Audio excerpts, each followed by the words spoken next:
What's up? We're from the Cancer We're Bats. the Cancer Bats! And you're watching TV6! Ah! Your video for Pneumonia Hawk was shot in the middle of the woods and is very unique. What gave you the idea to do that? Us being dumb. No. I felt like that was cinematic It was genius. It was a funny idea that we thought, that's a funny idea. We should do that. And Well, then we talked to the director, and he was like, yeah, that's no problem. The big thing I wanted to do too was because we were on tour in Europe for our first time in 2006 when we came up with the idea, and it was that we're Canadian and a lot of people think of like these super Canadian stereotypes. Do you know what I mean? Like, oh, do you guys play hockey? Do you guys like, you know, are you guys like living in the woods, like lumberjacks, and like we wear a lot of plaid shirts. And, like, we look like gnarly dudes with beards. So it was like all these people being, oh, are you a lumberjack? Do you drink maple syrup? Do you live in a cabin? Oh, your band is very heavy. That's funny. Would you have a music video with wolves? Like, no. Later. But, okay, maybe. Sure. So that was it. So we were basically like, oh, Living we up should to do our this to do, stereotype. like, the really funny Canadian, like, stereotype of like burly dudes living in the woods and playing in a... We're pretty proud to be from Canada. I'm super proud of being from Canada. And the funny part about that video is that we all rock those plaid shirts in it, and like Mike was just like, I'm still gonna keep wearing this I shirt. do. I wear it sometimes. We still all wear It was a like, good shirt. It cost $9 too. Love pancakes. And it's funny too because that looks like it's super deep in the woods, but that's really like an hour outside of Toronto. Sweet. You guys have been involved with Skate for Cancer and Rob Dyer. How did you get involved and what have you done with the organization? We've been pretty Rob, involved. Rob's been a good friend of ours since. I don't want to say like I met him before. I don't know. We first met him because he asked us to do a Skate for Cancer show way back in the day. And we were like, who is this fool? Skateboarding to raise awareness about cancer? Ew.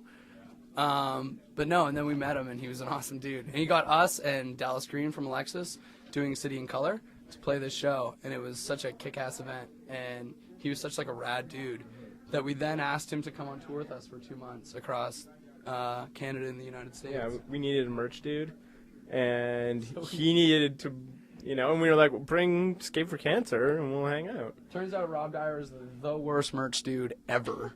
He's really funny. But he's really funny, and he's really Really great fun. at Skate for Cancer. So Yeah. I feel like 2 weeks into it, I was like, you know what? You do your thing. And he just gets too many hugs. Do you know what I mean? There's too many people that need hugs at every show for Rob to sell t-shirts. So I was like, you hug it out, and like, and we'll all sell merch. And I like selling merch anyways, right? You know? Keep the vibe. And we'd also like sell a ton of Skate for Cancer stuff, which was good because it was so he raise was busy money. too, and he was getting a lot of donations. And I was selling tons of Cancer Bat stuff, so his little arms couldn't even keep up. Did you guys get to see him skate at all on his last skate? We actually ran ran into into him it just happened to be like I was driving through Canada. We were on our way to start a tour, and I was like, Rob's gonna be around this area. Like, I wonder if we see him. And I came over the mountain, and there's their Yeah, it was van, like Northern Ontario. and it was like wilderness. 8 in the morning or something like that. So we pull over to like run over, and it's just the girl that was riding with him. Like that was driving the van. She was there, and Rob wasn't there yet, and so we all just like stood on the side of the road, and then Liam rode his skateboard down to meet him. It was awesome. Yeah, it was. It was really fun. Very cool. We have some fan-submitted questions. Julie from St. Louis wants to know, how rewarding is it to know that you're doing something you really love to do every day, even if it's not bringing in all the cash? Extremely. This is the thing I will say to Julie and to anyone who's looking to be in a band. If you're in it to make money, you should probably just stop, because really you have to love like what you're doing. Or just start Otherwise- ripping off Pierce the Veil. Oh! No, but basically, like, yeah, if you're not having fun touring and you're not, like, loving what you're doing, you're not, like, you really don't make any money out of it. There's no, like, get rich quick in punk rock and hardcore or whiskey metal. So you have to really be into it. So in anything, like, just the fact that we get to hang out and play shows and come to cool spots is the reward in itself. But it's awesome, you know, if you do anything with your life and you don't make it too much money, but you're having a good time, and that's the most important thing in life.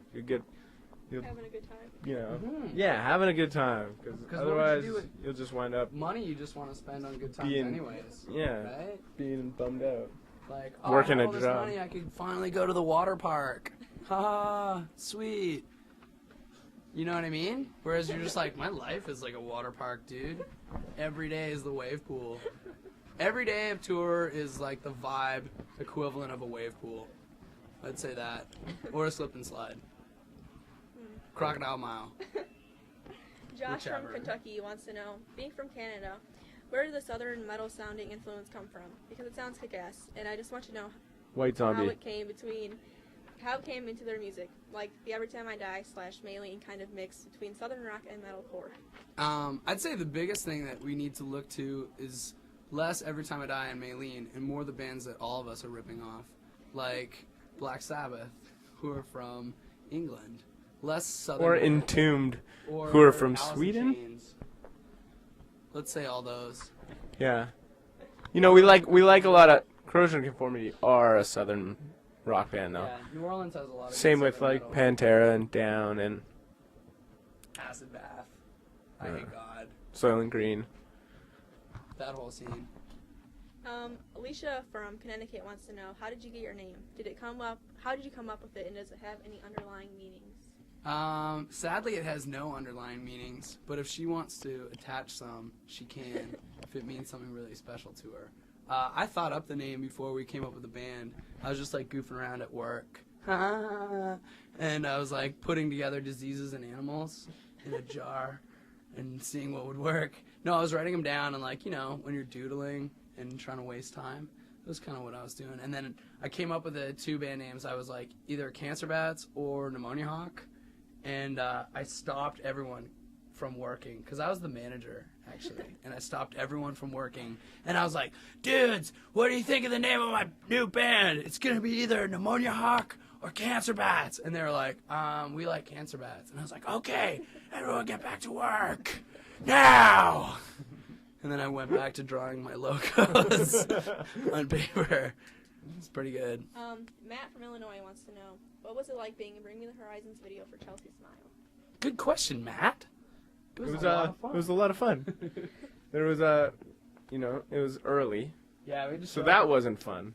We just showed up at 10 a.m., which was like, and we were like, oh, sick, we're going to go, and there's going to be free food and coffee, because that's usually what happens at music videos. That's why you make them, because there's sick catering.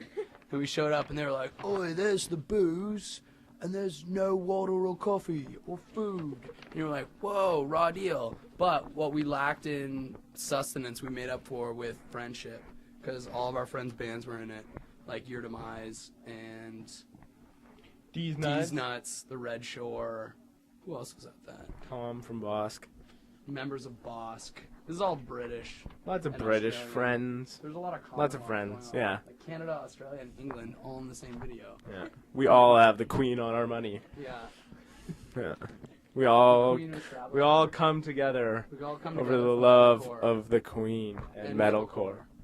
And that was it. So yeah. And then we left that fun party and went to go play a show, Funeral for a Friend. That was why we were in England. Thank you guys for sitting down and doing the interview with us. Thank you problem. for having us.